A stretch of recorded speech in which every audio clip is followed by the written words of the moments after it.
Press the bell icon of the ePathshala channel and never miss another update. So guys, now it's a third part of this chapter, internal external relation. हम जानने की कोशिश कर रहे थे और हमने कोशिश करी थी पाकिस्तान से रिलेटेड इस वीडियो के अंदर बात करेंगे। हमने चाइना से रिलेटेड हमने इंटरनल जो रिलेशन थे, एक्सटर्नल जो हमारे रिलेशन थे वो हमने देखने की कोशिश करी थी। And now today we gonna talk about war and the peace with Pakistan. आपको पता है कि पड़ोसी मुल्क हमारा पाकिस्तान जो है उसके हमें छोटी मोटी मुठभेड़ शुरुआती समय से आज़ादी के टाइम से लेके आज तक टिल डेट तक कुछ ना कुछ प्रॉब्लम होती ही रहती है। So that is why class 11th की टेक्स्ट बुक में आपको ये बताने की कोशिश करी गई है कि जो पिछले पास्ट में जो भी वॉर हुए थे उससे एनालाइज किया जा सकता है कि हमारा पाकिस्तान से रिलेशन कैसा चल रहा है। ओके, तो हमने सबसे पहले एरिया ऑफ कोऑपरेशन में ये किया था कि जिस टाइम पे विभाजन हुआ था तो उस समय पे महिलाओं को उनके मूल परिवार में भेजना सबसे पहले जिम्मेदारी थी। जिस समय पार्टीशन तय हो चुका था, बहुत सारी औरतों को तो बहुत ज़्यादा मारा गया था और गलत काम भी किए गए थे, लेकिन बाद में हमने ये प्रॉब्लम को सॉल्व किया था।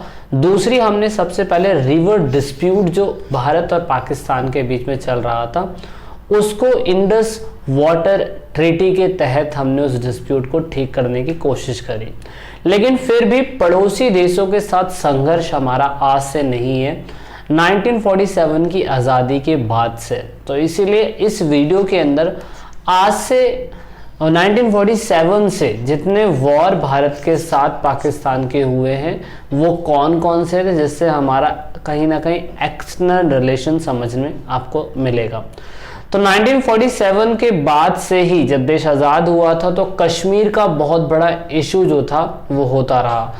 तो उस टाइम पे कश्मीर, जम्मू एंड कश्मीर के अंदर सबसे बड़ा इशू ये होता रहता था कि वहाँ पर किसी ना किसी बात को लेके छोटी मोटी प्रॉक्सी वॉर चलती रहती थी। प्रॉक्सी वॉर किसी भी बेस पे हो जाती थी और भारत के लिए एक अभिन्न अंग जो कश्मीर था वो इसीलिए इम्पोर्टेंट था क्योंकि राजा हरि सिंह के टाइम पीरियड में भी ये तय नहीं हो पाया था कि भारत पाकिस्तान में जाएगा या इंडिया में जाएगा। लेकिन शुरुआती समय में जब 1947 के टाइम पीरियड पे अंग्रेजों के टाइम पीरियड इस समय भी मान सकता हूँ मैं, लेकिन इस टाइम पीरियड पे अगर ये पाकिस्तान के साथ विलय नहीं हुआ था तो उसने इंडिया के साथ अपने संधि पत्र साइन किए थे। तो इसीलिए कहीं ना कहीं कश्मीर जो था वो भारत का अभिन्न अंग बन सकता था, लेकिन नेहरू जी ने भारत को एक अपनी सोवरेनिटी के तहत ये बोला कि भाई जम्मू एंड कश्मीर चाहे तो अपने खुद का देश का संविधान बना सकता है और खुद के देश के जो विधान सभाएं होती हैं वो सब कर सकता है, लेकिन आर्मी हमारी ही रहेगी। तो इस वजह से कहीं ना कहीं डिस्प्यूट हमेशा बना रहता था कि वो पाकिस्तान का रहेगा या वो इंडिया का रहेगा। लेकिन फाइनली 2014 के अंदर जाकर और 2020 के अंदर जाके आप देख सकते हैं कश्मीर जो है वो भारत का एक हिस्सा बन चुका है। अब यहाँ पे ये डिस्प्यूट इतना ज़्यादा बड़ा जब हो गया जब 1965 के अंदर गुजरात के कच्छ एक इलाका है जहां पर हमें कहीं ना कहीं आर्म रिबिलियन देखने को मिला था। एक अप्रैल में हुआ था अटैक और दूसरा अटैक हुआ था हमारा सितंबर के अंदर जो जम्मू एंड कश्मीर में हुआ था। ये दो बड़े हमले थे जिसने कहीं ना कहीं भारत की नींव को हिला के रख दिया था।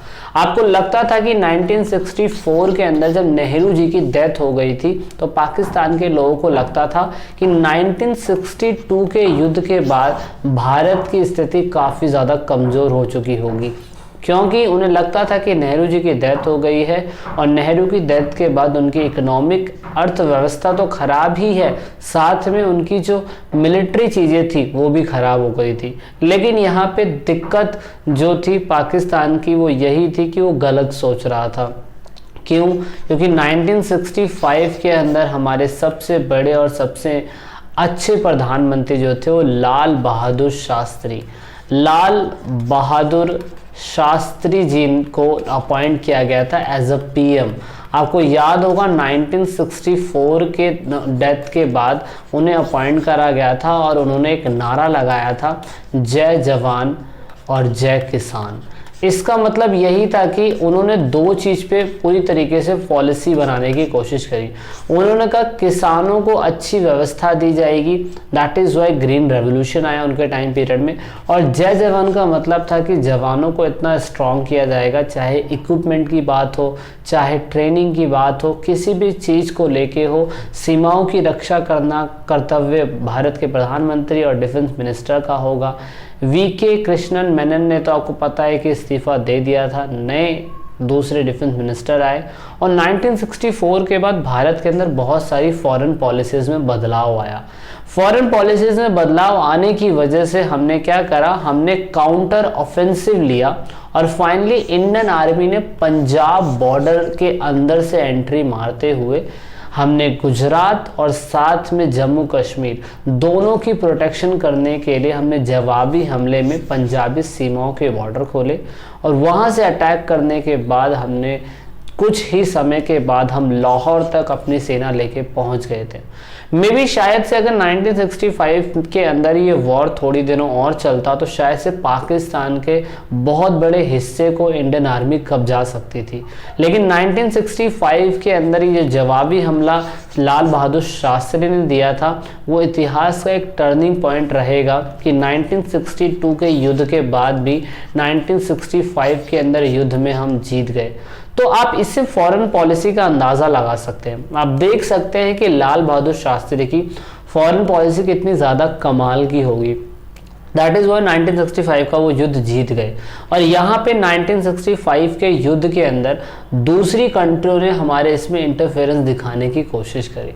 उज्बेकिस्तान के सबसे बड़े प्रीमियर जहाँ पे हमारा यहाँ पे क्या कहते हैं इस डिस्प्यूट को सेटल करा गया। इस समझौते को ताशकंद समझौते के नाम से इसलिए बोला जाता है कि आयूब खान उस समय के वहाँ के प्रधानमंत्री थे, जो सेना के सबसे बड़े अधिकारी थे। उन्होंने ताशकंद एग्रीमेंट करा और ताशकंद एग्रीमेंट लाल बहादुर शास्त्री के बीच में और यहाँ पर क्या कहते हैं आयूब खान वहाँ के जनरल जो थे उनके बीच में हुआ था ये साइन। वो साइन करवाने के बाद हमारे दोनों देशों के बीच में जो डिस्प्यूट था उस डिस्प्यूट को ख़त्म किया गया। हमने अपनी सेनाओं को जो लाहौर तक पहुंच गई थी उन सेनाओं को वापस बुलाया। हमने यहाँ पे अगेन एक मिस्टेक कर दी। हम चाहते तो पाकिस्तान से किसी चीज़ की पॉलिसीज़ पे साइन करवा सकते थे, क्योंकि हमने उनके इतनी बड़ी ज़मीन को कैप्चर कर लिया था। साथ में उन्हें जम्मू कश्मीर के कुछ हिस्सों को उन्हें छोड़ना पड़ा था, पाकिस्तान ऑक्युपाइड कश्मीर जो आज हिस्सा कहलाता है वो, और कच्छ वाले इलाके में उनकी सेना वापस चली गई थी, इसलिए साइन हुए थे। दोस्तों ये कौन सी डेट पे साइन हुआ था, अगर आपको पता हो तो कमेंट जरूर करिएगा। दूसरा सबसे बड़ा डिस्प्यूट 1970 के टाइम पीरियड का था। 5 साल हुए नहीं थे कि 5 साल के बाद दोबारा से पाकिस्तान के अंदर डिस्प्यूट होने चालू हो गए। वो डिस्प्यूट क्या था? पहला आम चुनाव। इससे पहले पाकिस्तान के अंदर कहीं ना कहीं कभी राजा का शासन आ जाता था, कभी आर्मी का शासन आ जाता था। ये प्रॉब्लम वहाँ रहती थी। लोकतंत्र कायम ना होने का बहुत सारे कारण पाकिस्तान के अंदर हो सकते हैं, लेकिन 1947 के बाद हमारे देश के अंदर सही लोकतंत्र चल रहा था। पाकिस्तान में ये प्रॉब्लम थी, पाकिस्तान में लोकतंत्र ढंग से कायम नहीं हो पा रहा था। यहाँ पर दिक्कत बस ये थी कि पाकिस्तान क्योंकि दो हिस्सों में डिवाइड था। आप देख सकते हैं एक तो ये वाला पाकिस्तान जिसे आप वेस्ट पाकिस्तान बोलते हैं, और एक ईस्ट जो बंगाल वाला हिस्सा है जिसे आप बंगाल बोलते हैं, वो ईस्ट पाकिस्तान पहले कहलाता था। क्योंकि पाकिस्तान दो हिस्सों में था, इसीलिए जो मेजॉरिटी ऑफ द पीपल थे जो रहते थे, मतलब कहने का मतलब जहाँ पर पाकिस्तान के लोगों की संख्या सबसे ज़्यादा थी, वो हिस्सा आप देखेंगे तो दोस्तों वो हिस्सा पाकिस्तान का सबसे ज़्यादा था। और यहाँ पे जब इलेक्शन हुए थे तो पाकिस्तानी सरकार का बोलबाला वहीं पर था। लेकिन यहाँ पे जो पूर्वी पाकिस्तान, जैसे आप ईस्ट पाकिस्तान के नाम से जानते हैं, वहाँ पर इल ट्रीटेड होता था, मतलब बुरा बर्ताव होता था बंगाली मुसलमानों के साथ। तो प्रॉब्लम यहीं से स्टार्ट हुई कि अगर सत्ता का स्वाद अगर हमेशा वेस्ट पाकिस्तान को मिलता रहेगा तो ईस्ट पाकिस्तान क्या करेगी। तो इसीलिए डिस्प्यूट यहाँ से पैदा हुआ। 1970s में जो चुनाव हुए थे उसके रिजल्ट में टोटल सीटें थी। टोटल सीटें जो आप देख सकते हैं एमपी की टोटल सीटें जो ईस्ट पाकिस्तान और वेस्ट पाकिस्तान की, दोनों की मिला के बनाई जाती है। तो 81 सीटें जुल्फ अली कार भुट्टो को मिली थी, जो आप देख सकते हैं वेस्ट पाकिस्तान के अंदर रहते थे। कहां पर? वेस्ट पाकिस्तान में। और 160 सीटें अवामी लीग की पार्टी को मिली थी, जो मुजीबुर रहमान वहां के पार्टी के हेड थे और वो ईस्ट पाकिस्तान के थे। प्रॉब्लम दोस्तों पता क्या थी? प्रॉब्लम ये थी कि वेस्ट पाकिस्तान के लोग कभी भी सत्ता ईस्ट पाकिस्तान के लोगों के हाथों में देना ही नहीं चाहते थे। तो डिस्प्यूट यहाँ से चालू हुआ और डिस्प्यूट में अवामी लीग को लगता था कि कहीं ना कहीं वेस्ट पाकिस्तान के लोग हमें सत्ता पे आने ही नहीं देना चाहते। इसी वजह से पाकिस्तान के जो रूलर्स थे वो कभी भी ऐसी डेमोक्रेटिक वर्डिक्ट को एक्सेप्ट करने के लिए तैयार ही नहीं थे। इसकी वजह से जुल्फ अली कार भुट्टो जो थे, उन्होंने चुनाव को रद्द करवाया और बाद में वहाँ पे सेना का शासन दोबारा आ गया। So that is why Bangladesh के लोगों ने सोचा कि यार अब ना हमें कुछ करना पड़ेगा। So that is why 1970s के टाइम पीरियड में आप देखेंगे तो युद्ध की शुरुआत, युद्ध का जो आगोश था वो देखने को मिला। तो 1971 के अंदर आप क्या देखेंगे? 1971 के अंदर आप देखेंगे कि पाकिस्तान की सेना शेख मुजीबुर रहमान को गिरफ्तार कर लिया गया, क्योंकि उनको लगता था कि उसने वहाँ की जनता को भड़काया। वेस्ट पाकिस्तान के लोगों ने ईस्ट पाकिस्तान के सबसे बड़े नेता को क्या कर दिया? नज़रबंद कर दिया, दैट मीन्स कैप्चर कर लिया। और दोस्तों यहाँ पर वहाँ के लोकल लोगों के बीच में कहीं ना कहीं रोष बहुत ज़्यादा पैदा हो गया और इसीलिए जो पूर्वी पाकिस्तान है उसके अंदर आतंक का राज स्टार्ट हो गया। बहुत लड़ाइयाँ होती रही, बहुत ज़्यादा प्रॉब्लम होती रही, इसीलिए पूर्वी पाकिस्तान के लोगों ने मुक्ति संघर्ष की शुरुआत करी। उन्होंने कहा कि हमें पाकिस्तान से बिल्कुल अलग ही होना है, अगर वो सत्ता नहीं देना चाहते हैं तो भाई हम इनके साथ नहीं रह सकते हैं। सो दैट इज़ वाई यहाँ पे 1971 के अंदर बहुत से लोग, लगभग 80 लाख से ज़्यादा लोग भारत में आए, भारत के अंदर शरणार्थी बन के आए और यहाँ पे इंडिया ने उनको पूरी तरीके से सपोर्ट करने की कोशिश करी, उनको रिफ्यूज़ी कैंप दिए, उनको खिलाने पिलाने की व्यवस्था दी। लेकिन वहाँ पे शेख मुजीबुर रहमान के जो फॉलोवर्स थे उन्होंने कहा कि हमें बांग्लादेश आज़ाद चाहिए। ईस्ट जो बंगाल था अब वो बांग्लादेश बनना चाहता है। इसकी वजह से अब पूरी तरीके से यहाँ पे युद्ध होगा। युद्ध में दोस्तों यहाँ पे युद्ध के अंदर प्रॉब्लम क्या थी? प्रॉब्लम ये थी कि कोल्ड वॉर चल रहा था। कोल्ड वॉर में दो शक्तियाँ थी, यूएसए और यूएसएसआर। तो दोस्तों यूएसएसआर का साथ भारत ने दिया या भारत को साथ यूएसएसआर का मिला और अमेरिका ने चाइना का सपोर्ट करा। तो आप देख सकते हैं कि यहाँ पे भी अमेरिका जो था हमारे साथ खेल गया और अमेरिका ने हमारी मदद नहीं करी, जो बिल्कुल गलत है। तो इसकी वजह से दिसंबर 1971 के अंदर युद्ध होता है और पूर्वी पाकिस्तान के लोगों को हम समर्थन देते हैं। हम पूर्वी पाकिस्तान के अंदर ही पहले से ही बहुत सारे मिलिटेंट जो है उनको तैयार करते हैं। मुक्ति वाहिनी नाम की एक सेना बनाते हैं जो वहीं के यंग यूथ बच्चों की बनाई गई थी और दिसंबर 1971 के अंदर इलेक्शन कह रहा हूँ मैं, जो वॉर था वो स्टार्ट हो जाता है। दिसंबर 1971 के अंदर यहाँ पे मैं बोल सकता हूँ वॉर स्टार्ट होता है और यहाँ पे भारत और पाकिस्तान के बीच पूरी तरीके से युद्ध शुरू हो जाता है। युद्ध शुरू होने के 10 दिन के अंदर ही अंदर हम पूर्वी पाकिस्तान के हिस्से को बहुत आसानी से जीत लेते हैं और साथ में ढाका के अंदर जो वहाँ के सबसे बड़े सेना नायक थे अयूब खान, उनके 90,000 सैनिकों को हम बंदी बना लेते हैं और सैनिकों को हम आत्मसमर्पण करने का भी मौका देते हैं। हम चाहते तो उनके 90,000 सैनिकों को मार सकते थे, लेकिन हम आपको पता है कि हिंसा में विश्वास नहीं रखते हैं। हम उस गांधी की धरती से आते हैं जिन्होंने हमें अहिंसा सिखाई है। तो इसी वजह से हमने 90,000 सैनिकों को कुछ नहीं कहा और 1971 के अंदर दिसंबर में जो दोस्तों इलेक्शन हुए उसमें आप देखेंगे कि कहीं ना कहीं इंदिरा गांधी सरकार को बहुत फ़ायदा होगा। यहाँ पर हमने शिमला समझौता करा, अगेन शिमला समझौता करा। वहाँ पे ताशकंद समझौता हुआ था, यहाँ पे शिमला समझौता हुआ। शिमला समझौता 3 जुलाई 1972 में इंदिरा गांधी और जुल्फ अली कार भुट्टो के तहत हुआ था। जुल्फ अली कार भुट्टो की वहाँ पे नई सरकार बनी थी वेस्ट पाकिस्तान के अंदर और उनके लिए बहुत बेइज्जती की बात थी कि 90,000 सैनिकों का आत्मसमर्पण, यानी कि वॉर का लॉस उन्हें झेलना पड़ा और बांग्लादेश वहाँ पे आज़ाद हो गया।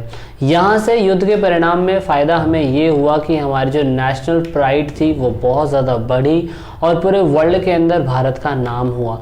यहाँ पे इंदिरा गांधी को अपना खुद का बेनिफिट ये मिला कि जब दिसंबर के अंदर उनको वॉर जीतने को मिला तो 1972 के अंदर बहुत राज्य की विधानसभाओं के चुनाव होने थे और राज्य की विधानसभाओं में जहाँ पे वो 1969 के अंदर 67 के अंदर 9 राज्यों में हार गई थी, वहाँ पे 1972 के अंदर वो पूरी तरीके से 9 जो विधानसभाएं थी उनको भी जीत गई और साथ में और बहुत सारी विधानसभाओं को जीती और बहुत सारे एमएलए जो थे वो उनके अंडर में आए। इससे इंदिरा गांधी की जो पर्सनल जो लोकप्रियता थी, पॉपुलैरिटी जिन्हें बोल सकता हूँ, उसमें ग्रोथ मिला और जो राज्य की विधानसभाओं के चुनाव हुए उसमें पर्सनली गांधी जी को बहुत ज़्यादा फ़ायदा हुआ। बांग्लादेश को आज़ाद कराना इंदिरा गांधी की सरकार के लिए बहुत बड़ा अचीवमेंट था, इसीलिए उनका नाम आज भी सुनहरे पन्नों में लिया जाता है। लेकिन 80 लाख जो लोग हमारे देश में माइग्रेट होके आए, उनको हमें खाना खिलाना पड़ा, रहने की व्यवस्था, पीने की व्यवस्था, खाने की व्यवस्था, पहनने की व्यवस्था जब हमें उन्हें देनी पड़ी तो दोस्तों इससे हमारी अर्थव्यवस्था पे इफेक्ट पड़ा। इसलिए हमारी जो पंचवर्षीय योजना है थोड़ी सी पटरी पे उतर गई थी, जिससे हमारा थोड़ा सा इकोनॉमिक इम्बैलेंस हुआ और 1972 के बाद अगर आप देखेंगे तो हमारे इकोनॉमिक के ऊपर थोड़ा सा डाउन फ्लो आया था। तो ये थोड़े से नेगेटिव इम्पैक्ट भी थे, पॉजिटिव इम्पैक्ट भी थे, लेकिन हमारे आप फॉरेन पॉलिसी देख सकते हैं जिसके तहत हम 2 युद्ध जीते पाकिस्तान से। So I hope you got so much information from this part, and this is the third part of this chapter, and let's meet in the final part of this chapter. And we have finished this chapter after completing 4 part of this video. So let's meet in the 4th part of this video. I hope you like this video. So this is it in this video. तो last में दोस्तों अगर आप video को देख रहे हैं और ई पाठशाला चैनल के आप सब्सक्राइबर हैं या नए सब्सक्राइबर हैं तो ई पाठशाला की टीम से आप सभी को यही रिक्वेस्ट है कि आप इन सभी वीडियो को अपने दोस्तों के साथ शेयर ज़रूर करें और कोशिश करें कि आप दूसरों को शेयर करवाने के लिए बोलें, क्योंकि आप जितना वीडियो को शेयर करेंगे उतना ही हम और लोगों की मदद कर पाएंगे, क्योंकि पढ़ेगा इंडिया जब भी बढ़ेगा इंडिया। तो वीडियो के लास्ट में वीडियो को एंड तक देखने के लिए, चैनल को सपोर्ट करने के लिए बहुत बहुत धन्यवाद। जय हिंद, जय भारत।